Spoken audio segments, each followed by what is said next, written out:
నాలు తల్లి వైశ్యుల మాత వాసవి వాసవి వాసవి మాత వందనాలు తల్లి వైశ్యుల మాత ధరణిలోన తల్లి ధగధగ మెరిసే దండాలు దండాలు దీవించవమ్మ ధరణిలోన తల్లి ధగధగ మెరిసే దండాలు దండాలు దీవించవమ్మ వాసవి వాసవి వాసవి మాత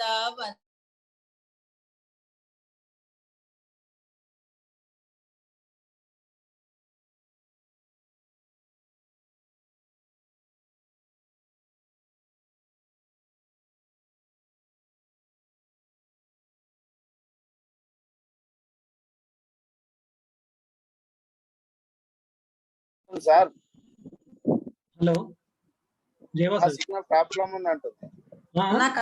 కట్ అయినట్టుందన్నా. కట్ అయినట్టుంది అక్క. అది నెట్వర్క్ ప్రాబ్లం ఉందని చెప్పి నెట్వర్క్ ప్రాబ్లం ఉందన్నారు. అవును అన్న మనం కంటిన్యూ చేద్దామన్నా. గురువు గారికి గంట టైం లేదు. మొత్తం విన్నాక ఎవరైనా అంటే మనకేం క్వశ్చన్లు ఉండవు, ఆయన చెప్పింది వినేద్దామన్నా. yes yes okay thank you జై వాసవి. yes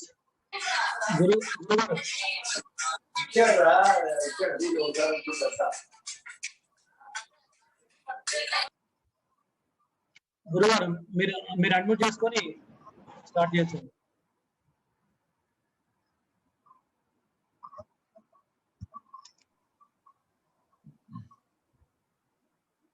అంతరాయతిమిరోపశాంతయే శాంతపావనమచింత్య వైభవం తం నరం వపుషి కుంజరం ముఖే మన్మహే కిమపి తుందిలం మహః శరణం కరవాణి శర్మదం తే చరణం వాణి చరాచరోపజీవ్యం కరుణామసృణైః కటాక్షపాతైః కురు మాం అంబకృతార్థసార్థవాహం కైలాసాచల సన్నిభే గిరిపురే సౌవర్ణ శృంగే మహాస్తంభోజ్జన్మణి మండపే సురతరు ప్రాంతే చ సింహాసనే ఆసీనాం సకలామరార్చిత పదాం భక్తార్తి విధ్వంసినీం వందే వాసవకన్యకాం స్మితముఖీం సర్వార్థతాం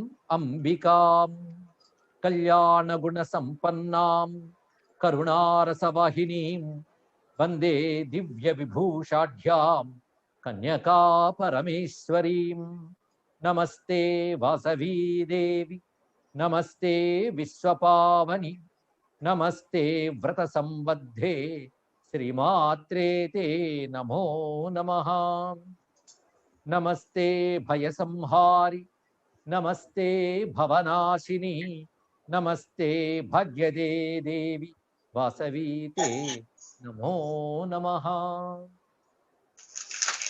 శివాయ గురవే నమః శ్రీమాత్రే నమః శ్రీ విష్ణు రూపాయ నమః శివాయ.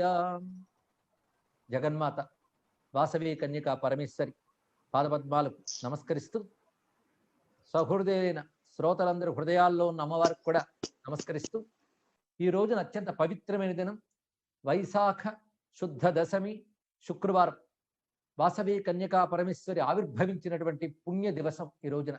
విశేషించి శుక్రవారము దశమి రెండు ఇవాళ సమకూడడం మరో గొప్ప యోగం. ఆ తల్లి జగతను అనుగ్రహించడానికి ఆవిర్భవించిన పుణ్య దివసం. ఆ తల్లి యొక్క చరిత్రని స్మరించుకుని ధన్యులమవుదాం. జగన్మాత వాసవి కన్యకా పరమేశ్వరి యొక్క పురాణ గాథ అనేక గ్రంథాలుగా రచింపబడి ఉన్నది. దీన్ని పెద్దలు ప్రామాణికంగా రచించి అందించారు. అయితే దీని ఆధారంగా అనేక పర్యాయాలు వాసవి కన్యకా పరమేశ్వరి గురించి చెప్పే అవకాశం నాకు లభించింది. ఒకప్పుడు చెన్నై నగరంలో ఆర్యవైశ్య సంఘం వారి ఆధ్వర్యంలో కొన్ని రోజుల పాటు ఈ భవ్య చరిత్ర చెప్పుకోవడం జరిగినది. అటుపై అనేక చోట్ల కన్యకా పరమేశ్వరి యొక్క ఆలయాలను దర్శించడం, అమ్మవారిని అర్చించడం కూడా జరిగినది. ఈ రోజుని పవిత్రమైన పుణ్య దివసం నాడు ఆ తల్లి గురించి చెప్పుకునేటువంటి అవకాశం కూడా అమ్మ కలిగించినది. ఆ తల్లి స్మరణతో ధన్యులం కావడం కోసం ఈ రోజు అమ్మ చరిత్రని ఈ సమయానికి తగ్గట్లుగా చెప్పుకుందాం. ఎందుకంటే ఒకప్పుడు కొన్ని రోజులు చెప్పుకున్నాం, ఇప్పుడు కొద్దిసేపు చెప్పుకుని ధన్యులమవుదాం. ఎంత స్మరించినా ధన్యతే. అసలు వాసవి కన్యకా పరమేశ్వరి అంటే వైశ్యులకు సంబంధించిన దేవత అని అనడంలో తప్పేం లేదు. వైశ్యులు కులదేవత అయినప్పటికీ ఆవిడ అందరూ ఆరాధించే విశ్వజనని తెలుసుకోవాలి. కానీ అందరికీ దేవత వాసవి కన్యకా పరమేశ్వరి. భగవంతుడు గాని భగవత్ శక్తి గాని ఆవిర్భవించేటప్పుడు చాతుర్వర్ణ్య వ్యవస్థ కలిగిన భారతదేశంలో ఏదో ఒక వర్ణంలోనే అవతరిస్తుంది. ఆ వర్ణంలో అవతరించినంత మాత్రాన వర్ణానికి మాత్రమే పరిమితం కాదు. అయితే ఆ వర్ణానికి చెందిన వారు మాత్రం తప్పకుండా కులదేవతగా దేవిని ఆరాధించాలి, కానీ అందరికీ చెందిన దేవతగానే మనం గ్రహించాలి విశ్వజనని. అటువంటి ఆ పరదేవత యొక్క వైభవాన్ని చెప్పుకునేటప్పుడు కుసుమశ్రేష్ఠి అనే మహాత్ముని యొక్క పుత్రికగా ఆవిర్భవించింది అని శాస్త్రంలో ఉన్నది. ఈ కుసుమశ్రేష్ఠి ఎవరు అంటే దేవి మహాత్మ్యము అనగా చండీ సతి కథ అందరికీ తెలిసినదే. సురథుడు అనే ఒక రాజు, సమాధి అనే ఒక వైశ్యుడు సుమేధ అనే మహర్షి వద్ద అమ్మవారి దీక్ష తీసుకుని ఉపాసన చేశారు ఆ తల్లిని. కఠోరమైన తపోదీక్షతో ఉపాసన చేయగా ఆ తల్లి ప్రసన్నురాలై ఆ రాజుకి ఆ వైశ్యునికి ప్రత్యక్షమైంది. అప్పుడు ఆ రాజు తనకి నిష్కంటకమైన రాజ్యం కావాలి, తాను పోగొట్టుకున్న రాజ్యాన్ని తిరిగి సంపాదించాలని కోరుకుంటే అమ్మవారు అతన్ని అనుగ్రహించి, నువ్వు పోయిన రాజ్యం ఇప్పుడు సంపాదించి చక్కగా పాలన చేయడమే కాకుండా తర్వాత సావర్ణి అనే మనువు అవుతావు అని చెప్పినది. అది సురధునికి తీర్చిన కోరికే. ఇప్పుడు సమాధిని అడిగింది, నీ కోరిక ఏమిటి నాయన అని. ఆ సమాధి చాలా ఉదాత్తమైన ఉపాసకుడు, అతనికి భౌతికమైన ఏ కోరిక లేదు. అందుకే అతను అడిగినది ఏమిటంటే, అమ్మా నాకు మోక్షం కావాలి, మోక్షం జ్ఞానం లేనిది రాదు గనక ఆ బ్రహ్మజ్ఞానం కనుక పరమాత్మ యొక్క అనుభవం అది కలగాలి, అది నీ అనుగ్రహం వల్లే రావాలి తల్లి అంటే సరే అని అనుగ్రహించింది ఆ తల్లి. ఇది మనకి దేవి మహాత్మ్యంలో ఉన్న కథ. అక్కడి నుంచే ప్రారంభమవుతుంది ఈ దివ్యమైన ఇవాళ మనం చెప్పుకోబోతున్న వృత్తాంతం. ఆ సమాధి అనే వైశ్యునికి మోక్షం కావాలని కోరుకున్నది, కానీ ఇంకా 2 జన్మల కర్మ ప్రారంభం ఉంది ఆయనకి. అప్పుడు ఆ తల్లి చెప్తున్నది, నాయన మోక్షార్హుడివే, కానీ పుణ్యమైన జన్మలు 2 నువ్వు సంపాదించాలి. అందుకే తర్వాత జన్మలో నువ్వు ఒక దివ్యమైనటువంటి వైశ్యుడిగా పుడతావు, ఆ తర్వాత జన్మలో కుసుమశ్రేష్ఠి అనేటువంటి వైశ్య ప్రభువు అవుతావు. అప్పుడు నేను నీకు కుమార్తెగా కలుగుతాను, ఆ జన్మలో నువ్వు పూర్ణ కైవల్యం పొందుతావు, నీతో పాటు అందరికీ కూడా కైవల్యం నేను అనుగ్రహిస్తాను అని అమ్మవారు వరమిచ్చింది. ఆ సమాధి అనేటువంటి వైశ్యుడే అటు తర్వాత ఏ విధంగా ఆవిర్భవించాడు అనే దాన్ని మనం చెప్పుకుంటున్నాం. ఈ కథంతా కూడా సాలంకానుడు అనే మహర్షి మణిగుప్తుడు మొదలైనటువంటి వైశ్యులకు చెప్పినటువంటి వృత్తాంత ఆధారంగా మనం గ్రహిస్తున్నాం. ఒకప్పుడు భూమి యందు ఉన్నటువంటి అనేక మంది వైశ్యుల్లో కొంతమంది ఈ భూమిలో ఉన్నటువంటి పరిస్థితులు ఇవన్నీ చూస్తూ ఒక విరక్తి కలిగి చక్కని యోగాన్ని అవలంబించాలి అని నిర్ణయించుకుని వైశ్యులందరికీ ప్రధానమైనటువంటి అపరార్కుడు అనే మహర్షిని ఆశ్రయించారు. ఈ అపరార్కుడు చాలా గొప్ప విశేషమైనటువంటి మహర్షి. అపరార్కుడు వైశ్యులకు మూలమైనటువంటి ఋషి అని తెలుసుకోవాలి. బ్రహ్మదేవుని మనస్సు నుంచి కలిగినటువంటి మహర్షి అతడు అపరార్కుడు. అపరార్కుడు చేరుకున్నారు కొంతమంది వైరాగ్యవంతులు, ఉత్తములు అయినటువంటి జ్ఞానులైన వైశ్యోత్తములు. వారు చేరుకుని, మహాత్మా, ప్రస్తుతం లోకంలో కపటము అదేవిధంగా వంచనలు ఇవన్నీ పెరిగిపోయినాయి, మాకు ఒక ప్రశాంతమైనటువంటి నిష్కామ కర్మయోగులు, దోషరహితులు, సత్యసంధులు ఉండేటువంటి చోటులో ఉండాలనున్నది, మీరు అనుగ్రహించాలి, సర్వదోషములు లేని స్థితి కలగాలి అని అపరార్కుని ఈ వైశ్యోత్తములు ప్రార్థించగా అపరార్కుడు వారికి చెప్పినది ఏంటంటే, త్రిపురాసుర సంహారకుడైన పరమేశ్వరుని ఆశ్రయించండి, ఆయన్ని ఆశ్రయించి ఆయన ఆరాధన చేస్తే సర్వదోషములు తొలగుతాయి అని చెప్తూ వారికి పంచాక్షరి మహామంత్రాన్ని ఉపదేశించి శివారాధన విధానాన్ని బోధించి వారి విశేషంగా హిమవత్ పర్వత ప్రాంతంలో మానస సరోవరం వద్ద ఉన్నటువంటి కైలాస పర్వతానికి వెళ్ళి తపస్సును ఆచరించమని బోధించాడు అపరార్కుడు. ఆ విధంగా వైశ్యోత్తములందరూ కూడా అక్కడికి చేరి తపస్సును ఆచరించారు. ఆ తపస్సులో ఎప్పటికీ శివుడు అనుగ్రహించకపోయేటప్పటికల్లా అపరార్కుడు వారికి సూచన ఇచ్చాడు, మీకు ఇష్టమైన ఏదో ఒక వస్తువుని త్యాగం చేయండి అని. ఇప్పటికీ మన వ్రతాల్లో చూస్తూ ఉంటాం, ఏదో ఒక వస్తువుని విడిచిపెట్టడం. అది ఆ ఇష్ట పరిత్యాగం అనేది అనేక యజ్ఞాలతో సమానమైన ఫలాన్ని ఇస్తుందని కూడా శాస్త్రం చెప్తుంది. వాళ్ళ ఇష్ట వస్తు త్యాగం చేసి తపస్సును ఆచరించగా కొద్ది కాలానికి పరమేశ్వరుడు పార్వతీ సహితుడై వారికి ప్రత్యక్షమైతే వారు, స్వామి, అజ్ఞానపూరితమైన సంసారం నుంచి విముక్తి పొందాలి, ఈ కైలాసం సమీపంలోనే మేము ఉండాలి అని కోరుకోగానే అప్పుడు పరమేశ్వరుడు వారిని అనుగ్రహిస్తూ కైలాస పర్వతంలో భాగమైనటువంటి మహాగిరి అనే ప్రదేశంలో ఆ ఉత్తమ వైశ్యుల నివాసమునకై ఒక చోటుని ఏర్పరిచి అంతర్ధానమయ్యాడు. అప్పుడు వైశ్యులందరూ దివ్య విమానాల్లో ఆ చోటుకు చేరి ఆనందంగా అక్కడ నివసిస్తూ ఉన్నారు. ఈ విధంగా ఉత్తమ వైశ్యులు వారిదంటూ పరమేశ్వరుడిచ్చిన లోకములో హాయిగా ఉంటూ ఉన్నారు. అక్కడ వారు ధర్మబద్ధమైన జీవనాన్ని గడుపుతూ నిరంతర శివధ్యానంతో, శివారాధనతో, దివ్యమైన కైలాస సౌఖ్యాన్ని అనుభవిస్తున్నారు. అలాంటి సమయంలో సమాధిని మునుపు చెప్పుకున్నాం కదా, ఆయన ఆ మహాగిరి ప్రాంతంలో ఉన్న వైశ్యుల్లో సోమదత్తుడు అనే పేర కలిగాడు. ఆ వైశ్యులందరికీ కూడా సిద్ధ వైశ్యులు, దివ్య వైశ్యులు అని పేరుంది. అలా వారి గోత్రములు అక్కడ వర్ధిల్లాయి. ఆ కైలాస లోకము వద్దున్న మహాగిరి ప్రాంతంలో ఉన్న వారికంటూ కేటాయించిన లోకంలో ఆ సోమదత్తుడు చాలా ధర్మబద్ధంగా ఉంటూ ఆ భవ్యమైనటువంటి ఆ క్షేత్రంలో శివారాధన చేస్తూ ధర్మబద్ధమైన గృహస్థాశ్రమాన్ని స్వీకరించి ఉన్నాడు. అప్పుడు ఆ సోమదత్తునికి కుమార్తెగా పరాంబిక కలిగింది. అప్పుడు ఆమెకి కీర్తి కన్య అని పేరు. ఆ కీర్తి కన్య తమ లోకంలో ఉన్నటువంటి ఉద్యానవనంలో గానం చేస్తూ విహరిస్తూ ఉండగా అప్పుడు చిత్రకంఠుడు అను గంధర్వరాజు ఆమెను చూసి మోహించాడు. మోహించి నేను నిన్ను చేపడతాను, నన్ను స్వీకరించు అంటే ఆమె ఒక మాట అన్నది, నేను ఎల్లవేళలా పరాంబికనే ధ్యానిస్తున్నాను. అంటే పరాంబిక అంశతో వచ్చిన ఆమె తన మూలమైన పరాంబికనే ధ్యానిస్తున్నది. నాకు ఐహిక సుఖాల మీద ఆసక్తి లేదు, ఆమరణం బ్రహ్మచారిణిగా ఉండదలుచుకున్నాను, కాబట్టి మీరు ఇలాంటి మాటలు కట్టిపెట్టండి అని చెప్పి తన గృహానికి వెళ్ళిపోయింది. కానీ కామాంధుడైన అతడు ఎలాగే ఆమెను స్వీకరించాలని అక్కడున్న వైశ్యోత్తముల వద్దకు వచ్చి ఆమె నాకు కావాలి అన్నాడు. కానీ వారందరూ కూడా ఆమె అభిప్రాయాన్ని గౌరవిస్తూ ఇది కూడదు సుమా అని చెప్పగానే అతడు కోపోద్రిక్తుడై వారిని కొన్ని శపించాడు. వెంటనే వారు కూడా శపించారు. ఆ శాప వృత్తాంతమే తర్వాత కథలో మనకు కనబడుతుంది. ఆ తర్వాత పరమేశ్వరుని అనుగ్రహం చేత వీరు రక్షింపబడ్డారు. కానీ అతడు వీరి మీద ఒక కక్ష పట్టుకున్నాడు. అప్పటి నుంచి ఆ గంధర్వులకి ఈ వైశ్యుల మీద ఒకనొక వైషమ్యం ఏర్పడింది. ఒకప్పుడు ఈ వైశ్యులు అక్కడ మందాకి నదుల స్నానం చేస్తుంటే చిత్రకంఠుడు గంధర్వమాయ ప్రయోగించి ఆ నదీ జలాల్లో వాళ్ళు కొట్టుకుపోయేట్లు చేశాడు. అప్పుడు వారందరూ కూడా అమ్మవారిని ధ్యానం చేస్తే అమ్మవారు అప్పటికప్పుడు ఒక పెద్ద 2 తెప్పలని ఏర్పాటు చేసి వారందరిని ఒడ్డుకు చేర్చినది. అంటే అమ్మవారు అప్పటి నుంచి వారిని రక్షించుకుంటూ ఉన్నారు, ఆ దివ్య గోత్రాలకు సంబంధించిన వైశ్య ఋషి సప్తముల్ని. ఆ విధంగా వారు ఆ లోకములో ఉంటూ ఉండగా ఒకప్పుడు పరమేశ్వరుడు ఒక మహోత్సవం కైలాసంలో చేశారు. ఆ కైలాసంలో మహోత్సవం చేసినప్పుడు అనేక మంది అనేక ప్రాంతాల నుంచి అనేక కానుకలు శివుడికి పంపించారు. ఆ సమయంలో పరమేశ్వరుడు నారదుని మాటను అనుసరించి భూమి యందు చక్కని ధర్మ వ్యవస్థ ఏర్పడడానికి అత్యంత పవిత్రులు మీరు కొంతకాలం భూలోకానికి వెళ్ళాలి అన్నారు. ఎందుకంటే అసుర బాధల చేత అనేక మంది అనేక చోట్ల దాగి ఉన్నారు. ఇప్పుడు అసుర బాధల చేత అల్లకల్లోలమైన భూమిలో మళ్ళీ క్షేమం రావడానికి ఉత్తములైనటువంటి వారు భూమికి చేరాలి కనుక మీరందరూ కూడా భూలోకానికి వెళ్ళాలి అని ఆజ్ఞాపించాడు పరమేశ్వరుడు. ఇంతకాలం మహాగిరిలో ఉన్నటువంటి వారు ఇప్పుడు ఈశ్వరాజ్ఞ చేత భూమిపైకి వెళ్ళవలసి రావడంతో కొంచెం బాధపడినప్పటికీ శివాజ్ఞను శిరసావహించారు. ఎందుకంటే ఈశ్వర సంకల్పం లోక కళ్యాణం కోసం గనక వారు భూలోకంలోకి తేజోవంతులైనటువంటి ఆ కైలాసవాసులైన పూర్వ వైశ్యులు వెళ్ళడానికి సిద్ధపడ్డారు. అయితే వెళ్ళేటప్పుడు శివుడు వారికి ఒక అనుగ్రహాన్ని ఇచ్చాడు. మీరు అయోనిజులై ఉండాలి, అంటే మాతృగర్భంలోంచి కావలసిన బాధ మీకు లేకుండా మీరు అక్కడ దివ్యమైన పుట్టుకొచ్చేటట్టు ఏర్పాటు చేస్తున్నాను అంటూ కామధేనువుని ప్రార్థించి ఆ కామధేను అనుగ్రహం చేత గోగర్భంలో ప్రవేశించి అక్కడ మీరు ఒక ఏడాది పాటు ఉండి గోకర్ణ క్షేత్రము ద్వారా భూలోకానికి వెళతారు అని పరమేశ్వరుడు ఒక వ్యవస్థను ఏర్పాటు చేశాడు. అంతేకాదు అక్కడ పరమేశ్వరుడు చెప్తున్నది ఏంటంటే మీరు ఏ ప్రాంతంలో నివసిస్తారో భూమి యందు ఆ ప్రాంతం రోగరహితుంది, అక్కడ ధర్మం వృద్ధి చెందుతుంది, ధనధాన్యాది సంపదలు పెరుగుతాయి.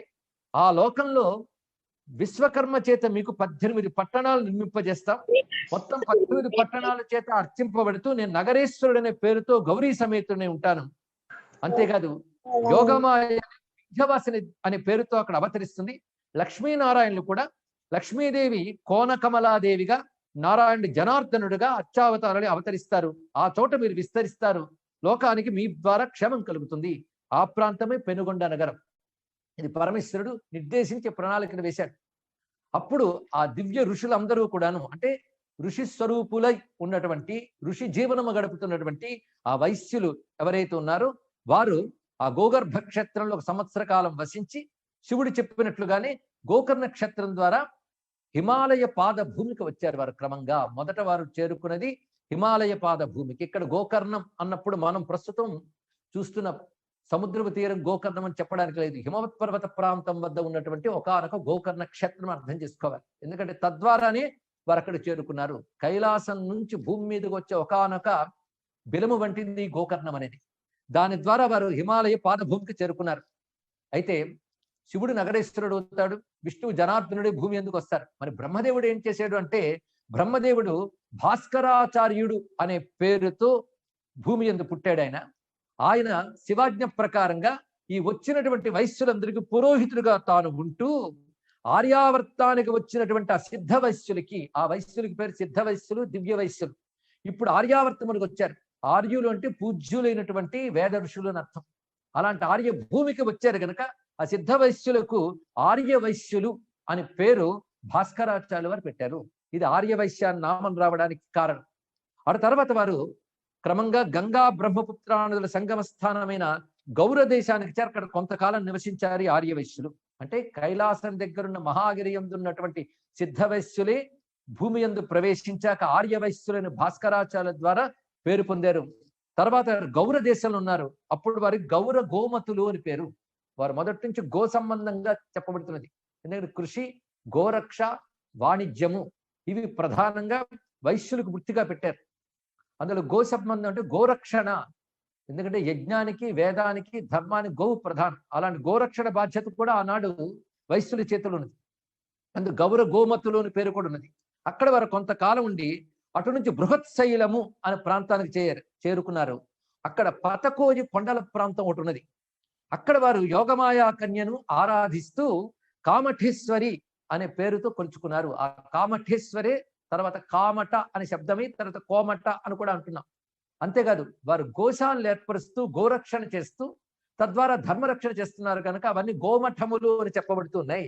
ఈ గోమఠ కామట శబ్దమే ప్రస్తుతం మనం కోమట అనే లోక వ్యవహారంలో చెప్తున్నది కనుక ఆర్య వైశ్యులు. అంతేకాదు వీరు ఒకప్పుడు బ్రహ్మలోకంలో అంటే కైలాసానికి చేరక ముందు కథ ఒకసారి మనం స్మరించుకుంటున్నాం. ఇక్కడ బ్రహ్మలోకంలో మొత్తం 714 గోత్రీకులైనటువంటి వైశ్య ఋషులు ఉన్నారు. వారితో బ్రహ్మదేవుడు ముచ్చటిస్తున్న సమయంలో వివిధ వర్ణముల వారి గోత్ర ఋషులు కూడా అక్కడ ఉన్నారు. ఆ సమయంలో మా గోత్ర సంఖ్య ఎక్కువ అని కొంచెం అహంకారంగా 602 మంది మాట్లాడారట. కానీ 102 మంది మాత్రము చాలా వినయ సంపన్నులే చక్కగా ఉన్నారు. వాళ్ళ దగ్గర గర్వాదుల్లో. కానీ వీరు అహంకారానికి కారణంగా కొందరు మహర్షులు అక్కడ ఆ 602 గోత్రీకుల్ని కూడా మీరు భూమి ఎందుకు వెళ్ళిపోదురుగాక, మీరు ఉత్తమ గోత్రముల కింద కాకుండా దూషిత గోత్రముల కింద ఉంటారు అని చెప్పించినట్లుగా కథ మనకు కనబడుతుంది. ఎవరైతే మిగిలిన 102 గోత్రీకులు ఉన్నారో వారే తర్వాత కైలాసానికి కూడా చేరి వాళ్ళు దివ్య వైశ్యులే, సిద్ధ వైశ్యులే, తర్వాత భూమి యందు ఆర్య వైశ్యులే వచ్చారు అని తెలుసుకోవాలి. ఇది వృత్తాంతం, వారి యొక్క వృత్తాంతం. అలాంటి వారే ఇన్ని నామములతో పైగా వాళ్ళు శ్రేష్టంగా ప్రవర్తించగలరు కనుక వారికి శ్రేష్ఠులు అని పేరుంది. శ్రేష్ఠ అంటే గొప్పతనం అని అర్థం. శ్రేష్టముగా ప్రవర్తించారు కనుక శ్రేష్ఠులయ్యారు. ఆ శ్రేష్ఠ అనే శబ్దమే తర్వాత శెట్టి, చెట్టి అనేటువంటి లౌకిక భాషల్లోకి మారినది. అదేవిధంగా వారు గోపనం అంటే రక్షణ, ఈ కృషి, గోరక్ష ఇవన్నీ చేస్తున్న కారణంగా సమాజానికి రక్షగా వాళ్ళు ఉన్నారు కనుక వారికి రక్షక మరొక శబ్దం గుప్తము అని అర్థం. ఆ విధంగా గోపనము చేస్తున్నారు కాబట్టి గుప్తులు అని కూడా పేరు ఉన్నది. ఇలా గుప్త, శ్రేష్ఠి, గోమఠ, ఆర్యవైశ్య ఇత్యాది దివ్య శబ్దముల చేత వారు పిలువబడుతున్నారు. అయితే క్రమంగా వారికి మొదటి నుంచి గంధర్వులతో ఉన్నటువంటి వైరం కారణంగా వీరున్నటువంటి ఆ బృహత్శైలము మొదలైన ప్రాంతముల యందు గంధర్వులతో నిరంతరం వైరం కలగడం కారణంగా వారు అక్కడి నుంచి క్రమంగా బయలుదేరి గోదావరి నదీ తీరానికి చేరుకున్నారు. ఆ గోదావరి నదీ తీరంలో ఆ పరమ పావన గౌతమి తీర భూముల్లో అక్కడ వారు ఒక భవ్యమైన ఒక కోనేరు కనబడింది, పుష్కరిణి. దానికి బ్రహ్మకుండము అని పేరు. అందులో ఒకే నాళానికి సహస్ర దళాలతో ఉన్నటువంటి 3 పద్మములు గోచరించాయి. అది బ్రహ్మ విష్ణు రుద్ర స్వరూపమే ఉన్నది.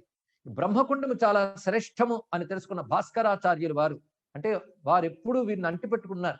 ఆ భాస్కరాచార్యులు వారు విశ్వకర్మని పిలిపించి ఆ ప్రాంతముల్లోనే ఆర్యవైశ్యుల నివాసం కోసమే సర్వాంగ సుందరంగా 18 నగరములు నిర్మించమని చెప్పాడు.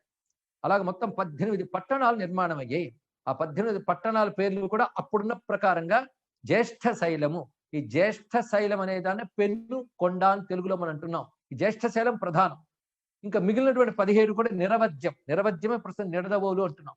అలాగే ఏలాపురం, ఇది ఏలూరు ఇత్యాది పేర్లతో ఉన్నది. అలాగే వీరనారాయణం, విశాలం, శివపురం, ఆసంటం, సరసం, ధనదపురం, ధర్మవరం, జగన్నాథం, కళింగపట్టణం, పాంచాలపురం, పాలకొండం, త్రిగుడపట్టణం, భీమపట్టణం, ఘంటసాలం, పీఠికాపురం అంటూ 18 నగరాలు అక్కడ నిర్మాణం జరిగాయి. ఈ 18 నగరాల్లో వీరందరూ నివసించారు. అక్కడ పరమేశ్వరుడు ముందు చెప్పినట్లుగానే గౌరీ సమేతుడే నగరేశ్వరుడు అనే పేరుతో ఆయన అక్కడ విరాజిల్లాడు. అదేవిధంగా లక్ష్మీనారాయణులు కోనకమల జనార్దన స్వాములుగా ఆవిర్భవించారు.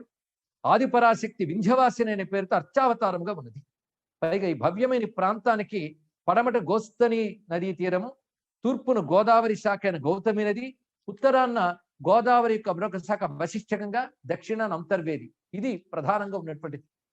అందులో విశేషించి 18లో కూడాను ఆ జ్యేష్ఠ శైలము అని చెప్పబడుతున్న పెనుకొండ అత్యంత ప్రధానంగా ఉన్నది. అక్కడే మొట్టమొదటిగా ఉద్వాహుడు అనేటువంటి వైశ్యవరుడు ప్రాభాదస ఋషిగోత్రంలో పుట్టినటువంటి వాడు మూల పురుషుడుగా అక్కడ వీరందరికీ పాలకుడుగా ఉన్నాడు. ఆయన తర్వాత సంతానం పేర్లు కూడా వైశ్య పురాణములు ఎందుకు చెప్పబడుతున్నది. మగుడు, మధుమంతుడు ఇత్యాదులు. వీరు వంశ పరంపరకు చెందినవాడే తులాధారుడు అనేటువంటి ఉత్తమ వైశ్యరాజు. ఈ మహానుభావుడు ఇక్కడ చరిత్ర మనకు మహాభారతంలో కూడా కనబడుతుంది. అంత విశేషమైనటువంటి గొప్ప త్యాగి, వైరాగ్యవంతుడు, వేదాంతనిష్ఠుడు అయినప్పటికి కూడా ఆ వేదాంత జ్ఞానంతోనే తనదైన స్వధర్మమైన వాణిజ్యాన్ని ధర్మబద్ధంగా నిర్వహించిన మహానుభావుడు ఆయన. బ్రహ్మజ్ఞాని. అటువంటి తులాధారుని యొక్క పరంపరకు చెందినటువంటి వారిలో క్రమంగా వచ్చినటువంటి వారు కుముదుడు అనేటువంటి మహానుభావుడు. ఆయన పుత్రుడు కల్హరుడు. ఆ కల్హరుడు సంతానం కోసమని శివుని చక్కని కుసుమాలతో పూజించాడు. అప్పుడు పరమేశ్వరుడే అతనికి కల్లో కనబడి నీకు తప్పకుండా ఉత్తమ సంతానం కలుగుతుందని ఆశీర్వదించాడు. ఆశీర్వచన ఫలంగా కలిగిన పుత్రుడు కుసుమాలతో పూజించగా కలిగేడు కానీ కుసుమ శబ్దంతోనే పేరు పెట్టాలనుకున్నారు. అంతేకాదు ఆయన పుట్టినప్పుడు ఆకాశం నుంచి కుసుమ వర్షం కురిసిందిట. అంటే ఒకానొక ఉత్తముడు పుట్టాడు గనక దేవతలు ఆ విధంగా స్పందిస్తారు. మహాత్ముల జనన కాలంలో ఇలాంటి అద్భుతాలు జరుగుతూ ఉంటాయి. అప్పుడు ఆయనకి కుసుమ శ్రేష్ఠి అని పేరు పెట్టారు.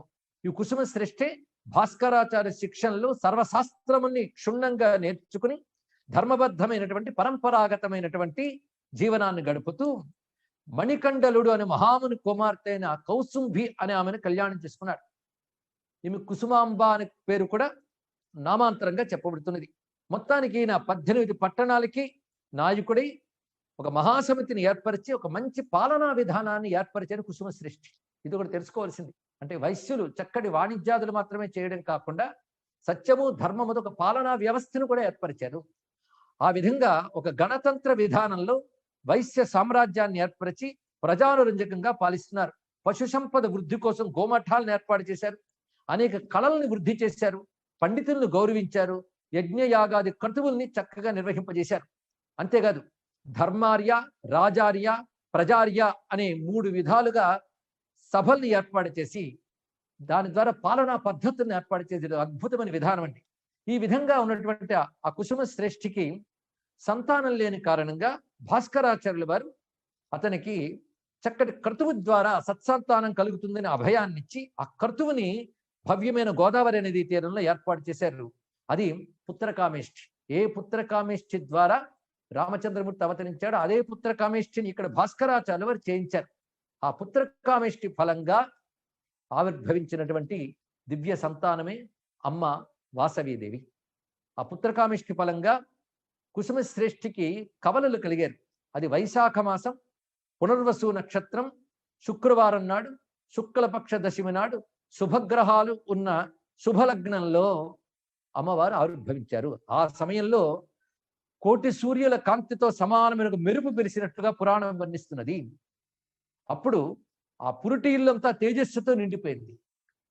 ఆవిర్భించిన వారిలో ఒక పుత్రిక, ఒక పుత్రుడు, అంటే అక్కా తమ్ముళ్ళలో లేదా అన్నా చెల్లెల్లో ఇద్దరు ఏకకాలంలో ఉద్భవించారు. ఉద్భవించినటువంటి వారు సామాన్యులు కారు, తెలుస్తూనే ఉన్నది అవతారమూర్తులు అని. ఆ సమయంలో దివ్యమైన ఆకాశవాణి కూడా జగన్మాత అవతరించింది అని తెలియజేసినట్లుగా పురాణములు చెప్తున్నాయి. ఒక దివ్య రూపిణి కుమార్తెగా కలిగింది అని దివ్యవాణి వినిపించింది. ఆ తర్వాత నామకరణం జరిగినది వాసవి అని పేరు పెట్టారు. ఈ వాసవి అనే పేరు చాలా విశేషమండి. వాసుదేవునికి సోదరి అమ్మవారు. వాసుదేవునికి విష్ణు సహోదరి కదా, అందుకు వాసుదేవ సోదరి వాసవి. అసలు వాసవి అనే మాట చాలా విశేషమైన మాట. లక్ష్మీ సహస్రనామాల్లో వాసవి, విష్ణు చేతన ఒకటి కనబడుతుంది. అంటే పరాశక్తి పేరు వాసవి. వాసవి అంటే అర్థం ఏంటంటే అందరిలో వసించి ప్రకాశించేదేదో అది వాసవి. అందరిలో అంతర్యామిగా వసించుట ఉండేదేదో ఆ సద్రూపిణైనటువంటి తల్లి వాసవి. ఇంకొకటి వసు అంటే సంపద అని అర్థం. సకల సంపదల తల్లి వాసవి. అది ఇంద్రుడికి వాసవుడు అని పేరున్నది. వాసవి అంటే ఇంద్రాణి, ఐంద్రి అని అర్థం. అంటే ఇంద్రునికి ఇంద్రత్వ పదవి ఇచ్చిన పరాశక్తి ఆ జగన్మాత. సర్వైశ్వర్య స్వరూపిణి అని కూడా అర్థం ఉన్నది. అంటే అంతటా వ్యాపించి ప్రకాశించేటువంటి సద్రూపిణి అనొక అర్థము, ఇంకొకటి సర్వైశ్వర్య స్వరూపిణి అర్థము. అందుకే వాసవి నామం పలికితే చాలు సర్వైశ్వర్యములు లభిస్తాయి. అదేవిధంగా ఎక్కడున్నా రక్షణ లభిస్తుంది, ఎందుకంటే సర్వవ్యాపిని జగన్మాత కదా. ఇక ఆవిడికి యోగమాయా కన్య గనక కన్యక అనే పేరు కూడా ఉంది. వాసవి కన్యక అనే పేరు. కన్యక అనే మాటకు అర్థం ఏంటంటే పెళ్లి కాని స్త్రీ అని మాత్రమే కాదు, అమ్మకి ఎలాగో వివాహం కాలేదు కనుక కన్యక అనేటువంటి పేరు కూడా సరిపోతుంది. కన్యక అని ఎవరిని అనాలంటే సృష్టికి ఆది అందున్న పరాశక్తి. ఆ పరాశక్తి అప్పుడు తనంత తానే వచ్చి ఉన్నది, ఆ తల్లి పేరు కన్యక. కనుక ఆదిశక్తికి మరొక పేరు కన్యక. అందుకే యోగమాయకే కన్యక అని పేరు. అటువంటి యోగమాయ కన్యకే ఈ తల్లి గనక వాసవి కన్యక అని నామాన్ని ఇచ్చారు. ఇక కలిగినటువంటి పుత్రుడికి పేరు విరూపాక్షుడిని పేరు పెట్టారు. ఈ విధంగా వారు దినదిన ప్రవర్ధనం అని అయ్యారు. ఇక పురాణాల్లో వాసవి చూపించిన అద్భుత లీలలు ఎన్నో చెప్పబడుతున్నాయి. ఆ బాల్య సమయంలోనే ఆమె తనదైన ఒక దివ్య విరాట్ రూపాన్ని తల్లికి చూపించినట్లుగా కూడా వర్ణిస్తూ ఉన్నది పురాణం. అదేవిధంగా ఒకప్పుడు పూజించడానికి పీఠమంతా సిద్ధం చేసుకుంటే ఆ పీఠంలో తానే కూర్చొని ఉన్నదిట. అదేంటి పిల్ల వెళ్ళి పీఠంలో కూర్చుందని తల్లిదండ్రులు వచ్చి చూసేటప్పటికల్లా బంధువులతో ఆ తల్లి అనేక రూపాలుగా వ్యక్తమై కనిపించింది. అంటే మహాకాళి, మహాలక్ష్మి, మహాసరస్వతి, లలితా త్రిపుర సుందరి, బాలా త్రిపుర సుందరి ఇత్యాది రూపాలతో కనబడింది. అంటే సర్వరూపాలతో ఉన్న పరాశక్తియే ఈ తల్లి అని తెలియడం కోసం. ఇక క్రమంగా విద్యలు నేర్చుకున్నది ఆ తల్లి. అప్పుడు వ్యవస్థలో పురుషులైనప్పుడు వాళ్ళు చక్కగా అన్ని రకాల విద్యలు, అందులో పరాక్రమాన్ని చూపించే యుద్ధ విద్యలు, శస్త్రాస్త్ర విద్యలు ఉన్నాయి. అదేవిధంగా శాస్త్ర విద్యలు ఉన్నాయి. ఇక ధర్మబద్ధమైనటువంటి అనేక విద్యలు నేర్చుకుంటారు పురుషులు, వారిని బాలనాగరులు అంటారు. అలాగే స్త్రీలు ఈ విద్యలని నేర్చుకుని పరంపరాగతమైన సంస్కారాలు నేర్చుకుంటే వారిని గౌరవ బాలికలు అని కూడా ఉంటారు. కనుక అక్కడ వైశ్య స్త్రీలు ఆ విధంగా బాల్య దశలో నేర్చుకున్నప్పుడు వారు గౌరవ బాలికలని పేరు, పిల్లలకి బాలనాగరులు అని పేరు. బాలనగరులు అన్న కూడా కనబడుతుంది. మొత్తానికి ఆ విధంగా విద్యలు, ప్రతిష్ట కూడా ఆ తల్లి అక్కడ సంపూర్ణంగా సంపాదించింది. అంతేకాదు అమ్మవారి మాటల్లో జ్ఞానం ఎప్పుడు తొలికిసలాడేది. ఆ తల్లి కరస్పర్శ చేత అనేక మందికి రోగాలు పోయేవి అని చెప్తారు. ఆ విధంగా ఆ తల్లి క్రమక్రమంగా యవ్వన దశకు ప్రవేశించేపటికల్లా అప్పుడు విష్ణువర్ధనుడు అనేటువంటి ఒక చక్రవర్తి పాలన చేసేవాడు. అతడు దిగ్విజయ చేస్తూ చేస్తూ ఈ ప్రాంతానికి రాగానే అతి మర్యాదకి పెట్టిన పేరేంటి ప్రభు పుష్పశ్రేష్ఠి. అతిథి మర్యాదతో విష్ణువర్ధనుని చక్కగా ఆహ్వానించాడు. కానీ అతడు ఆ సమయంలో ఆలయానికి వెళుతున్నటువంటి తల్లి వాసవిని చూసి మోహించి ఈమెను వివాహం చేసుకుంటాను అన్నాడు. కానీ పరంపరాగతమైనటువంటి కులాచారాన్ని పాటించాలి అని కుసుమశ్రేష్ఠి నిర్ణయించుకుని తగదు సుమా అని తన బంధుమిత్రులతో సహా తెలియజేశాడు. కానీ అధికార మధాంధుడైనటువంటి అతడు ఏ విధంగా నేను స్వీకరిస్తాను అని మంత్రుల చేత రాయబారాలు పంపించడం. అప్పుడు పెద్దలందరూ కూడాను ప్రశాంతంగానే సామబుద్ధితోనే ఈ సమస్యను పరిష్కరించాలి అని చెప్తూ, మేము ఒక పని చేస్తాం, ఇది ఎవరో ఒకరు తీసుకోవాల్సిన నిర్ణయం కాదు గనక మొత్తం 18 నగరాల్లో ఉన్న పెద్దవాళ్ళందరినీ పిలిచి సమావేశం ఏర్పాటు చేసి ఉత్తమమైన వైశ్య పరంపరకు చెందినటువంటి కన్యని ఒక క్షత్రునికి ఇవ్వడం తగునో కాదో మీరు తీర్మానం చేసి అప్పుడు తెలియజేస్తాం, ప్రస్తుతానికి మాత్రం మీరు మన్నించండి అని చెప్పగానే అతను కొంచెం చల్లబడ్డాడు. అయితే ఆ సమయంలో ఇంకో మాట కూడా చెప్తారు, వివాహార్థులు మీరు ఇక్కడ ఉన్నప్పుడు ఈ సమయంలో ఏ కన్యనైతే వివాహం చేసుకోవాలి మీరు ఇక్కడికి వచ్చారో ఆ చోట ఎక్కువ రోజులు ఉండరాదు గనక మీరు మీ పట్టణానికి వెళ్ళిపోండి అని తెలియజేస్తే, వెళుతూ వెళుతూ విష్ణువర్ధనుడు తన వారైన కొందరిని అక్కడ నియమించి వీళ్ళు ఏం చేస్తున్నారో గమనించండి అన్నాడు. అందులో విక్రమకేసరి అనేటువంటి ఒక మంత్రిని పిలిచి, నువ్వు తగిన సైన్యంతో ఇక్కడ ఉంటూ వీరి కదలికలు ఆనుపాలను నాకు తెలియజేయాలి అని నియమించి తాను కొంచెం మెత్తబడి అక్కడి నుంచి తన రాజధాని నగరానికి వెళ్ళిపోయాడు. ఇప్పుడు వీరందరూ కూడాను 18 పట్టణాల ఆర్యవైశ్య ప్రముఖులందరినీ కూడా కుసుమశ్రేష్ఠి కౌరు పంపించి సమావేశాన్ని ఏర్పాటు చేశారు. అయితే ఇప్పుడు ఆర్యవైశ్యులు ఎప్పుడైతే భూమి యందు వచ్చి ఒక చక్కని వ్యవస్థను ఏర్పరిచారో అప్పుడు గోబిలంలో దాక్కున్నటువంటి మిగిలినటువంటి 612 మంది గోత్రికులు కూడా కలిసి ఉన్నారు. ఇప్పుడు వారందరూ కలిసే ఉన్నారు. 714 గోత్రముల వారందరూ ఈ 18 నగరాల్లో ఉన్నవారు ఇప్పుడు కలుసుకున్నారు. అందులో ఇప్పుడు ఈ సమస్యను పెట్టి ఇప్పుడు ఏం చేద్దాము అంటే, కొంతమంది ఏం చెప్పారంటే విష్ణువర్ధన భూపాలతో సంబంధం అసంభవం, ఎందుకంటే శాస్త్రం దీనికి ఒప్పుకోదు. ఒకప్పుడు క్షత్రియులు తన తర్వాత వర్ణముల వారిని చేసుకోవడం ఉన్నది, అది మనుస్మృతిలో కాలం. కానీ ఇప్పుడు పరాస్మృతి ప్రమాణం కనుక ఇది కూడని విషయము అని చెప్పారు. ఇక్కడ తెలుసుకోవాల్సింది ఒక గొప్ప అంశం ఉందండి. ప్రతి కులానికి ఒక వర్ణానికి ఒక ప్రాధాన్యం ఉంది, గొప్పతనం ఉంది. ఆ గొప్పతనం పరంపర కాపాడబడాలి, ఇది తెలుసుకోవాలి. అందుకే ప్రతి వారు కూడా తాము ఏ పరంపరలో పుట్టారో ఆ పరంపరకు సంబంధించిన శాస్త్రాలు తెలుసుకోవాలి, సంప్రదాయాలు తెలుసుకోవాలి. అదే వారి కులదేవతల గురించి తెలుసుకోవాలి. వారిని మర్చిపోరాదు, ఆ పరంపర కాపాడుకోవాలి. అప్పుడు అన్ని కులములు అన్ని వర్ణములు క్షేమంగా వృద్ధి చెందుతాయి. సమగ్రంగా సనాతన ధర్మం భారతదేశం క్షేమంగా ఉంటుంది, ఇది తెలుసుకోవాలి. దాన్ని దృష్టిలో పెట్టుకునే ఆ నగర స్వాములు అందరూ కూడా ఇది అసంభవం అని చెప్పగానే కొంతమంది మాత్రం, ముఖ్యంగా అందులో 612 గోత్రీకులు వచ్చి కలిశారు కదా, వారు రాజుతో ప్రమాదం వస్తుంది సుమా, కనుక వివాహం చేయడమే మంచిది, లేకపోతే రాజుతో తగాద వస్తుంది, దానివల్ల మన క్షేమం దెబ్బతింటుంది అంటే, ఇక్కడ బాలనాగరులు మొదలైన వారు ఏమన్నారంటే, మనం చేతకాని వాళ్ళం కాం, అసలు రాజ్యాభివృద్ధికి కావలసిన సంపద ఇచ్చేవాళ్ళం మనం, మనతో విరోధం పెట్టుకుని ఏ ప్రభుత్వం కూడా ముందుకు వెళ్ళలేదు సుమా అని వాళ్ళు చెప్తూ ధైర్యంగా నిలబడ్డారు. ధర్మమే ఇక్కడ కాపాడబడుతుంది. వాసవాంబిక గౌరవ బాలిక, ఆమె దివ్య గుణాలతో కూడినటువంటిది, ఆమెకు మన సంప్రదాయబద్ధంగానే ఉండాలి తప్ప అసంప్రదాయం కూడదు అని వీళ్ళందరూ మాట్లాడుతూ ఉంటే, సరే మన వాదోపవాదాలు పక్కన పెట్టి వాసవీదేవి ఏమంటుందో కనుక్కుందామని మొత్తం 612 గోత్రాల వాళ్ళల్లో తిప్పయ్య శ్రేష్ఠేనని చెప్పగానే అప్పుడు వాసవాంబిక అక్కడికి వచ్చింది. ఆమె తన అభిప్రాయాన్ని చెప్తున్నది. ఏమనంటే, వివాహ సమయంలో వ్యక్తికి స్వతంత్రం ఉండాలి. ఆ స్వతంత్రతో చెప్తున్నాను, నా హృదయం ఆ పరాంబిక అయిన జగదంబిక పాదార్చనకే సమర్పించుకున్నాను. నేను అసలు వివాహమే చేసుకోను, బ్రహ్మచారిణిగానే ఉంటాను. ఎందుకంటే అమ్మవారి నామాల్లో బ్రహ్మచారిణి నామం ఉన్నది. ఆ బ్రహ్మచారిణి స్వరూపమే వాసవాంబిక. అందుకే ఆవిడ బ్రహ్మచారిణి, పూర్తి కన్యాధర్మంతో బ్రహ్మచారిణిగానే ఆవిడ ఉన్నది అని తన నిశ్చయాన్ని చెప్పగానే చాలా మంది సంతోషించారు దానికి. కానీ అక్కడ విశేషించి 612 గోత్రికులు మాత్రం రాజుతో ప్రమాదం వస్తుంది అని చెప్తే ఆ తల్లి చెప్తున్నది, ఆ దుష్టత్వాన్ని అరికట్టడానికి ఈ అవతార సమయంలో యుద్ధాదులు లేకుండానే అధర్మనాశనానికి నేను ఇప్పుడు చేస్తున్నాను ప్రయత్నము అని చెప్తూ ఆ తల్లి తన నిర్ణయాన్ని ప్రకటించింది. అదేమిటంటే త్యాగము అని గొప్ప నిర్ణయాన్ని. అంటే అగ్నిహోత్రంలో నేను నా తనువును త్యజిస్తాను అని ఆ తల్లి ప్రకటించగానే తద్వారా దుష్ట శిక్షణ జరుగుతుంది అని చెప్పగానే 612 గోత్రాల వారు కూడా అయ్యో ఇది కూడనిది సుమా అన్నట్టు. కానీ 102 గోత్రాల వారు మాత్రం ఈ నిర్ణయం చాలా శ్రేష్టమైనది. ఎందుకంటే వ్యక్తి స్వాతంత్ర రక్షణ, నిరంకుశత్వాన్ని నిరసించడం, అధర్మాన్ని అంతమొందించడం, 3 ప్రయోజనాలు ఇందులో కనబడుతున్నాయి.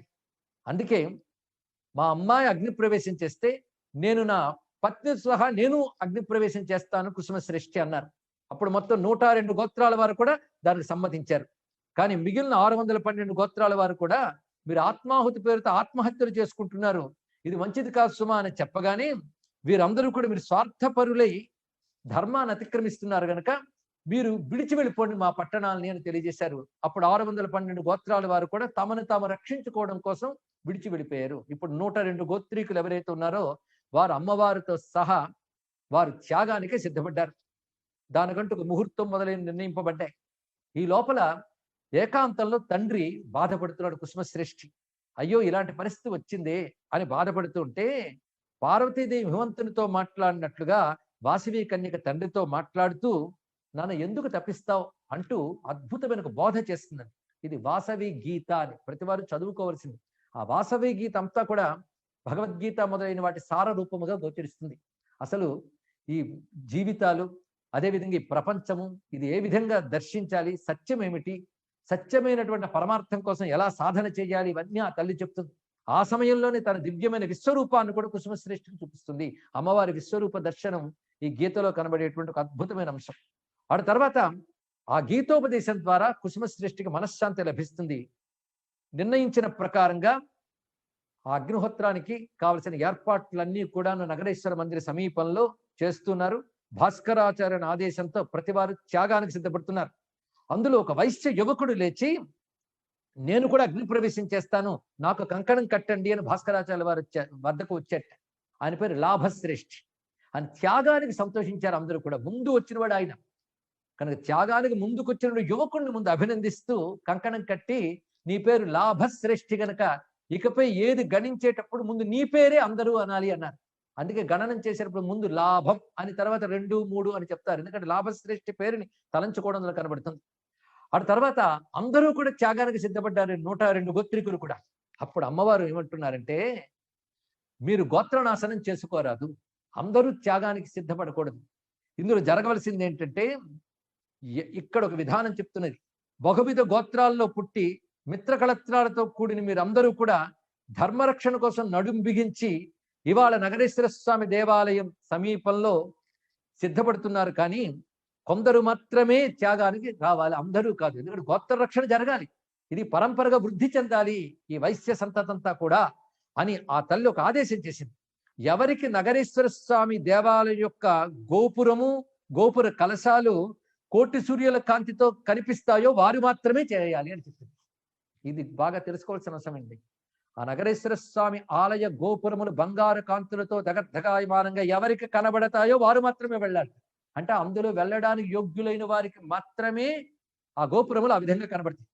అలా కనబడ్డటువంటి వారిలో ఒక గోత్రానికి ఒక దంపతులు చెప్పున్న అందులో అగ్ని ప్రవేశం చేయాలి, మిగిలిన వాళ్ళు ఆత్మార్పణ సిద్ధపడరాదు. ఇది దేవి ఆనతి అని అమ్మవారు ఎప్పుడైతే చెప్పారో తత్ప్రకారంగానే ఆ గోపుర కాంతులు జ్యోతిస్వరూపంగా ఎవరికి కనబడ్డాయో వారు సిద్ధమయ్యారు. అలా మొత్తం 102 గోత్రాలకు సంబంధించిన వారు సిద్ధపడ్డారు. అప్పుడు ఆ తల్లి ఏమన్నదంటే, ఇప్పుడు మనకి ఆ క్షత్రియ పాలకులకి విరోధం ఏర్పడింది కనుక కొన్ని రక్షణల కోసం రాబోయేటువంటి కాలాన్ని దృష్టిలో పెట్టుకుని కొన్ని మార్పులను చేస్తున్నాను అంటూ అప్పటి వరకు 102 గోత్రాలకి ఋషి గోత్రముల పేర్లు ఉండేవి, వాటికి సంకేత నామములు ఇచ్చినది. ఈ సంకేత నామాలు ఎలాంటిదంటే, ఉదాహరణకి అగస్త్యత గోత్రం వారికి అనుపాల అనుపుకల అని, ఆచ్ఛాయస గోత్రం వారికి అగ్రమూల అర్ఘ్యమాల అని, ఆత్రేయస గోత్రం వారికి అరిశిష్ట అరస అరిశట్ల ఎలిశిష్ట ఇత్యాది వివిధములైన గోత్రముల వారికి వివిధములైన సంకేత నామములు కూడా ఇవ్వడం జరిగినది. పారాశరీస గోత్రం వారికి కామధేను పడశిల పాంచాల ప్రాణాసుల, పౌండ్రక్ష గోత్రం వారికి పోలిశెట్టి ప్రోలి పూసికుల పుంషిమాంసు ప్రోశిష్ట ప్రోలేక ప్రోలిశిష్ట ఇలా సంకేత నామములు. ఇలా 102 ఋషిగోత్రముల వారికి 102 సంకేత నామములు ఇవ్వడం జరిగినది. వీరందరూ కూడాను భాస్కరాచార్యుల వారు నిర్ణయించిన ముహూర్త ప్రకారంగా మాఘశుద్ధ విధియ గురువారం నాడు 6 యోజనాల విస్తీర్ణమైనటువంటి బ్రహ్మకొండ ప్రాంతంలో మొత్తం 103 కుండములు ఏర్పాటు చేశారు. 102 కుండములు చుట్టూ మధ్యలో కుండం. దీన్ని మల్హరుడు అని భటుడు ఏర్పాటు చేశాడు. ఆయన తర్వాత మైలారుడు అని పేరు పొందినటువంటి వాడు ఈ కుండములన్నీ ఏర్పాటు చేశారు. ఆ సమయంలో విక్రమకేసరి ఈ విషయాన్ని తెలుసుకుని ఏ విధంగా నేను అమ్మవారిని బంధిద్దామని వచ్చేట. అప్పుడు అలంకృత కూర్చున్న అమ్మవారు పరాశక్తిగా కనిపించగానే ఒక్కసారి నేత్రములు అంధములయ్యాయి. అప్పుడు భోర్ము నేడిస్తే అమ్మవారు అనుగ్రహించారు. అప్పటి నుంచి విక్రమకేసరి భక్తుడు అయిపోయాడు అమ్మవారికి. ఆ తర్వాత అమ్మవారు సంపూర్ణంగా అలంకృతురాలి ఆ దివ్యమైనటువంటి యాగమండపానికి చేరుకున్నది. అప్పుడు అగ్నిహోత్రంలో వెళ్ళబోతుంటే అగ్నిహోత్రుడు ప్రార్థన చేశాడు. ప్రార్థన చేసి, అమ్మా, ఇంతమంది సత్పురుషులైనటువంటి ఆర్యవేశ్యులు నాలోకి ప్రవేశిస్తున్నారే, దీని వెనకాల కారణం ఏమిటి అని అడిగితే అప్పుడు అమ్మవారు అగ్నిదేవుడితో చెప్పిన గొప్ప విషయం ఏంటంటే, నాయన, నీకు తెలుసుగాని లోక మర్యాద అనుసరించి నన్ను అడుగుతూ ఉన్నావు.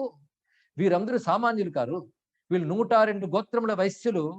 ఇప్పుడు ఎవరైతే ఇందులో ప్రవేశిస్తున్నారో వారు కైలాసవాసులేని సిద్ధ వైశ్యులు. శివుని ఆనతి మేరకు వారు ఇక్కడికి వచ్చారు. వచ్చి మామూలు మనుష్యులు వరే సంచరించారు ఇంతవరకు. వారి ద్వారా ఉత్తమ గోత్రములు సంతానములు కలిగే. ఇప్పుడు వారు భూమి ఎందుకు క్షేమంగా ఉన్నారు, ఇకపై క్షేమంగా ఉంటారు. ఎవరైతే సిద్ధ వైశ్యులు దివ్య వైశ్యులు ఈ భూమి యందు మొదట ప్రవేశించారో వారు ఇక్కడ ఈ రూపములతో ఉన్నటువంటి వారు పెద్దవారు, వారు ఇప్పుడు ఇందులో ప్రవేశిస్తున్నారు. వారందరూ కూడా ఈ శరీరములు ఇక్కడ విడిచిపెట్టి దివ్య శరీరాలతో కైలాసానికి చేరతారు అని అమ్మవారు చెప్పి తాను ఒక్కసారి ఆ సమయంలో అందరూ చూసేటట్లుగా విశ్వరూపాన్ని ప్రదర్శించింది. దీన్ని బట్టి వాసవీదేవి విరాట్ రూప అయినటువంటి తన విశ్వరూపాన్ని ప్రదర్శించింది అనడంలోనే సర్వదేవతాత్మిక, సర్వ విశ్వాత్మిక, సర్వ మంత్రాత్మిక వాసవీ కన్యక పరమేశ్వరి. పరమేశ్వరిని చెప్పడంలోనే జగన్మాత భువనేశ్వరి దేవి పరమేశ్వరి రాజరాజేశ్వరి రూపంతో వచ్చింది అని దీన్ని స్పష్టంగా తెలుస్తుంది. ఈ విధంగా చెప్పి అమ్మవారు అందులో శరీర త్యాగం చేశారు. ఆ తర్వాత మిగిలిన వారు కూడా శరీర త్యాగం చేసి సూక్ష్మ దివ్య దేహములతో దివ్య భూమికలకు చేరుకున్నారు. అమ్మవారు తన ధామమైనటువంటి మణిద్వీపంలో భువనేశ్వరిగా వెళ్ళారు. అటు తర్వాత ఏ అగ్నిహోత్రంలో అమ్మవారు ప్రవేశించారో ఆ అగ్నిహోత్రం నుంచి అమ్మవారి యొక్క దివ్య ఆకృతి వెలికి వచ్చింది. ఆకృతి లీలాసుకాన్ని ధరించి పద్మాన్ని, పుస్తకాన్ని, అక్షమాలని, అభయముద్రని, వరదముద్రని దాల్చినటువంటి భుజాలతో ప్రకాశిస్తూ చిదగ్నికుండ సంభూత అన్నట్లుగా దివ్య రూపముగా అర్చావతార మూర్తి సాక్షాత్కరించింది. ఆ మూర్తి కన్యకా పరమేశ్వరి మూర్తిగా ఆరాధింపబడుతున్నది. కనుక వాసవీదేవి తనదైన ఆ స్థూల దేహాన్ని విడిచిపెట్టి అర్చావతార మూర్తిగా ఆవిర్భవించింది. ఆ అర్చావతార మూర్తి అటుపై దివ్యముగా ఆలయంలో ప్రతిష్ఠింపబడి ఆరాధన పొందుతుంది. ఇప్పుడు ఆ విష్ణువర్ధనుడు ఎవడో కాదు, ఇది వరకు ఆ కీర్తి కన్యకా రూపంలో ఉన్న అమ్మవారిని మోహించిన చిత్రకంఠుడే ఇప్పుడు ఈ జన్మలలో పుట్టాడు. కానీ అప్పుడున్నటువంటి ఋషితుల్యులైనటువంటి వైశ్యుల శాపానికి గురి అయి ఇప్పుడు ఆ విష్ణువర్ధనుడికి పట్టిన గతి ఏమిటయ్యా అంటే, విషయం తెలుసుకున్న విష్ణువర్ధనుడు అమ్మవారు అగ్నిప్రవేశం చేసిన విషయం తెలిసిన వెంటనే అతడి తల 1000 ముక్కలుగా పగిలిపోయిందండి. ఇది శాపం. ఆ వార్త తెలిస్తే అలా పగులుతుంది, శపించారు అప్పుడు ఋషులైన వైశ్యులు. అదే కథ. ఎప్పుడైతే ఆ విధంగా అతను తల పగిలిందో, అతని పుత్రుడు రాజేంద్రుడు అనేవాడు తన తండ్రి తప్పును తెలుసుకుని దానికి తాను బాధపడి ఆర్యవైశ్యుల వద్దకు వెళ్ళి క్షమాపణ కోరుకున్నాడు. తర్వాత అమ్మవారికి భవ్యమైన ఆలయం ఏర్పాటైనది. అమ్మవారు తన స్వరూపాన్ని అర్చామూర్తిగా పెట్టి నన్ను ఎవరు ఆరాధిస్తారో వారిని అనుగ్రహిస్తాను అని చెప్తున్నది. అప్పటి నుంచి ఆర్యవైశ్య కులం అంతా కూడా అమ్మవారిని తమ కులదేవతగా ఆరాధిస్తున్నారు. వారి పూర్వీకులు ఎవరైతే దివ్య ధామములకు చేరుకున్నారో వారి అనుగ్రహం కూడా ఆర్యవైశ్య కులం అనుకున్నది. అమ్మవారి యొక్క కృపతో ఈ ఆర్యవైశ్య కులము నేటికి సనాతన ధర్మ రక్షణలో తమదైనటువంటి జ్ఞానాన్ని, సంపదని, శ్రమని కూడాను చక్కగా ధారపోస్తూ ఉన్నారు. అటువంటి ఆర్యవైశ్య కులమునకు అమ్మవారి రక్ష లభించుగాక. అంతేకాదు ఆ తల్లి రక్షతో భారతదేశము సనాతన ధర్మము పరిరక్షింపబడుగాక. ఈ సమయంలో ఒకప్పుడు మద్రాసు నగరంలో అత్యంత ప్రాచీనమైనటువంటి కన్యకా పరమేశ్వర ఆలయాన్ని దర్శించడం జరిగింది. అప్పుడే అమ్మవారిపై కొన్ని రోజులు ప్రవచనం కూడా చేశాను. ఆ సమయంలో అమ్మవారిని చూసినప్పుడు నమస్కరిస్తూ ఉంటే మనస్సు నుంచి ఒక శ్లోకం తనంత తానే కలిగినది. ఆ శ్లోకాన్ని ఇప్పటి ఈ ప్రవచనాలకి ముగింపు శ్లోకంగా చెప్తూ స్వస్తి చెప్తున్నా. వందే పద్మకరాం కన్యాం లీలాహస్తాం కృపామయీం యోగమాయాం మహాదేవీం వాసవీం పరమేశ్వరీం. వాసవీం పరమేశ్వరీం. వాసవి, కన్యక, పరమేశ్వరి 3 నామాలు మహామంత్రం అండి. అది వాసవి అంటే ముందు చెప్పుకున్న అర్థాన్ని ఒక్కసారి తెలుసుకోవాలి.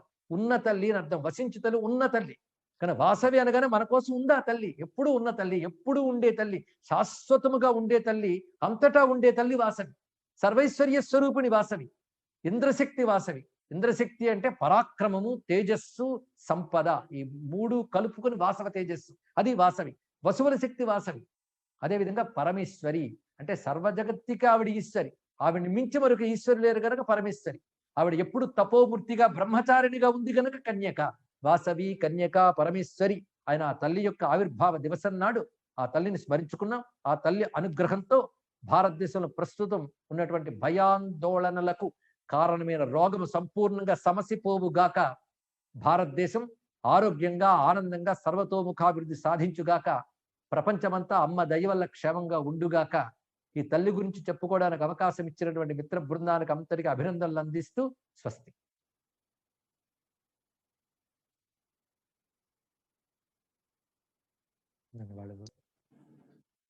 గురుగారు ధన్యవాదాలు. గురువు గారు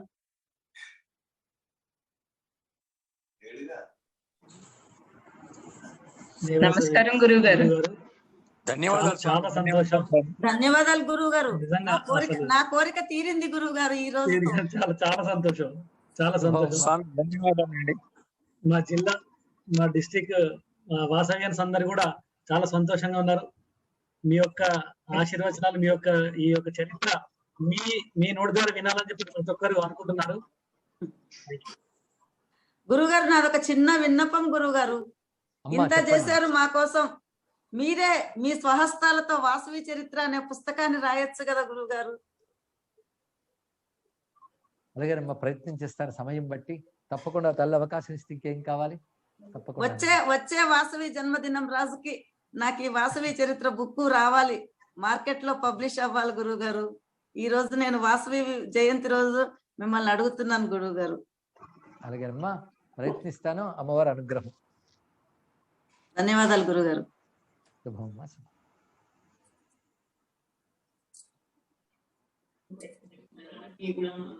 హలో హలో, చెప్పండి. నమస్కారం గురుగారు. చాలా చాలా అద్భుతంగా ఉందండి. ఇలా డైరెక్ట్ లైవ్ మేము ఎప్పుడన్నా వింటామని ఎప్పుడు అనుకోలేదు సార్. చాలా సంతోషంగా ఉందండి. ఈ రోజు కన్యకా పరమేశ్వరి జన్మదిన సందర్భంగా ఇది ఆర్గనైజ్ చేసిన వాళ్ళకి, సామవేదం సార్కి చాలా చాలా కృతజ్ఞతలు అండి. చాలా చాలా ధన్యవాదాలండి. జై వాసవి అండి. అందరికి శుభాకాంక్షలు, జన్మదిన శుభాకాంక్షలు, అమ్మగారి జన్మదిన శుభాకాంక్షలు. అందరికి జై వాసవి. జై జై వాసవి. జై వాసవి గారు ధన్యవాదాలు సార్. Thank you sir. మంచి ప్రోగ్రామ్ అరేంజ్ చేశారు. గురువు గారి ద్వారా చాలా ఇష్టంగా విన్నాం. ఛానల్ తర్వాత జై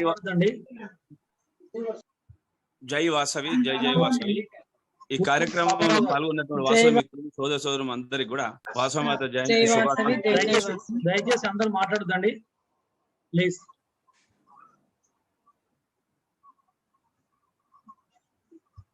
పాపరావు గారు హ్యాండ్ రైజ్ చేస్తారు, మీరు అడగండి. జై వాసవి. నమస్తే నమస్తే నమస్తే. అడగండి అన్నగారు. మాట్లాడు. షణ్ముఖ శర్మ గారి పాదపద్మలకు నమస్కారములు అండి. ఈ కార్యక్రమాన్ని ఇంత చక్కగా నిర్వహించినటువంటి ఆ మిత్రులు కో గవర్నర్ పుల్లూరి ప్రకాష్ రావు గారికి చాలా సంతోషం. చక్కగా వీక్షించిన ప్రేక్షకులందరికీ కూడా అమ్మవారి జన్మదిన శుభాకాంక్షలు. స్వామీజీ గారు, స్వామీజీ షణ్ముఖ శర్మ గారు అయ్యా సార్ నమస్కారం. నా పేరు కుసుమంచి పాపారావు అండి, గొల్లప్రోలు అండి. నేను మన రంగా గారు ఉన్నారు కదా, రంగా గారు చాలా తెలిసిన ప్లేస్ అండి, బాగా వస్తూ ఉంటాను. అవునండి, రంగా గారు, మన శివ గారు ఉన్నారు కదండి, శివ గారు, మొగిలి శివ గారు. మేమంతా కలిపి మీరు మా ఇంటికి కూడా వచ్చారండి. మా ఇంటికి అవునండి. శివాలయానికి మా కారులో వచ్చి మమ్మల్ని పావనం చేశారు అని చెప్పి ఒకసారి గుర్తు చేసుకుంటున్నాం. చాలా మళ్ళీ మీరు మాకు ఎప్పుడు ఇస్తారో అవకాశం అని చూస్తాం. అదే ఈ రోజులు సర్దుకున్నాక చేద్దాం. అలాగే సార్, వాతావరణం అంతా అనుకూలించిన తర్వాత తప్పకుండా. నమస్కారం అండి. నమస్కారం. ఇంకా నేను స్వస్తి సెలవు తీసుకుంటానా? బాగా చెప్పారు. నమస్కారం. నమస్తే. Thank you. ధన్యవాదాలు గురువు గారు. ధన్యవాదాలు గురువు గారు.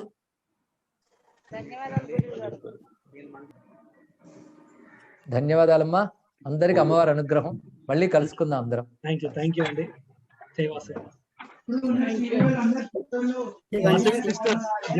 జయదుర్గ గారు ప్రేరణ కల్పించారు. అలాగే ప్రకాష్ గారు పూనుకున్నారు, ఎంతో చక్కగా నిర్వహించారు. ఎందరో ఆత్మీయులు వాళ్ళు కనబడ్డారు. అందరికి అమ్మవారి కటాక్షం. ధన్యవాదాలు. మంగళ.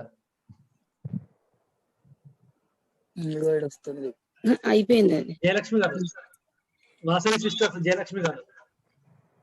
జయలక్ష్మి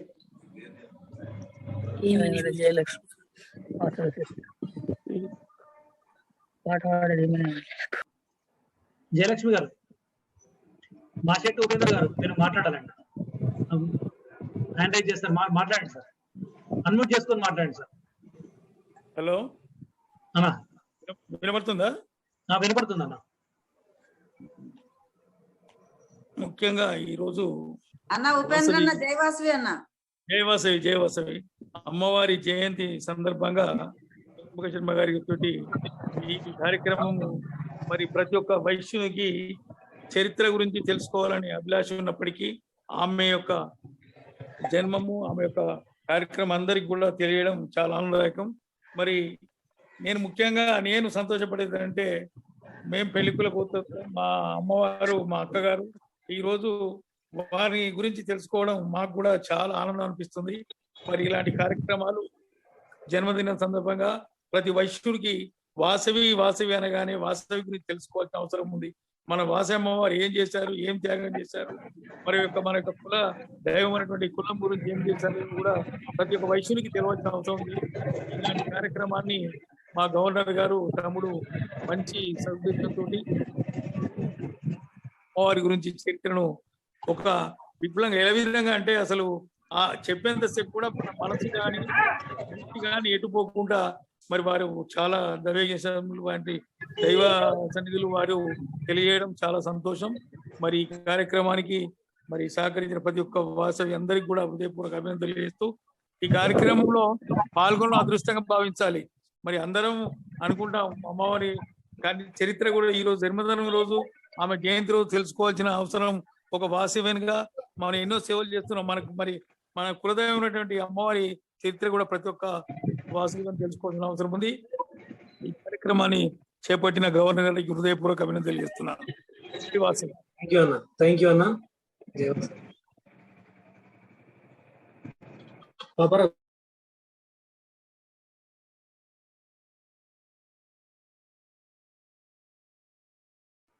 వాసవి సిస్టర్స్ ఉన్నారా?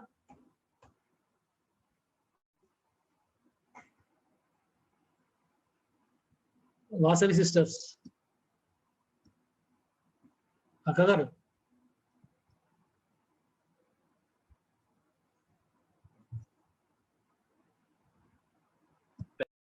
జయవాసవి అండి. జయవాసవి అండి. జయవాసవి.